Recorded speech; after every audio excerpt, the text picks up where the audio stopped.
Pa to je kao recimo jedan blagdan, onako, svaki put u isto vrijeme, svaki put isti ljudi dođu, onako okupljanje recimo, ne znam, lijepo je to što se ljudi okruže oko tog festivala, onako dokumentarnog filma. Mislim, to je, kad se tako kaže, sumnjam da bi puno ljudi mislilo da bi došlo uopće, a ipak, evo, 19 godina već ima i onda sad 20, ali... Pa ja dolazim od početka.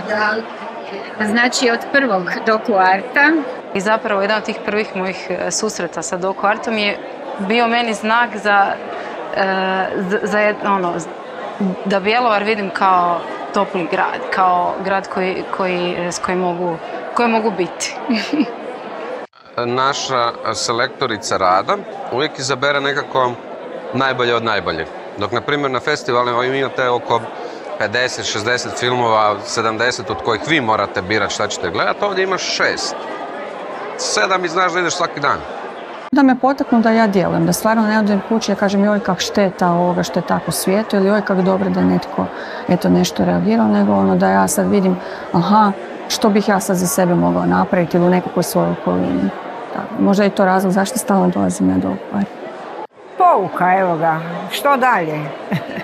Kako dalje poslije nekog dokumentarca i kako, ne znam, poboljšati način života ako je nešto u vezi sa životom kako je bilo pa da ide bolje u budućnosti i tako. Sadržaj koji te pogodi i onda ostane u tebi. A nekad izađeš iz kina pa do prvog ćoška sretneš prijateljicu, zaboraviš što si gledao. A tu vrlo često gledam filmove o kojima razmišljam, koje vrtim, koje mi u nekom određenom trenutku iskoče, otvaraju neke nove svjetove. Mi smo učili isto od tih filmova. Mi smo rasli na tim filmovima.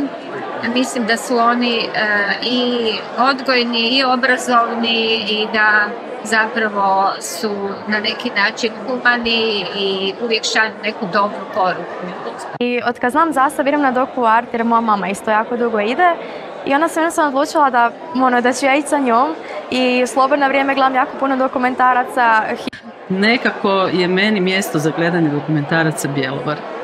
I evo, svake godine se vraćamo iz početka. Vraćam se zbog ljudi i zbog uopće atmosfere koju festival unese u grad, zbog ljudi koji ga organiziraju svake godine, zbog ljudi koji na njemu volontiraju, zbog ljudi koje ugošćujemo u našem gradu. Svoj najveći doprinos doku-artu smatram večerašnju akciju kada sam prijateljicu izvukla doslovno iz kade i za 20 minuta dovela na projekciju filma.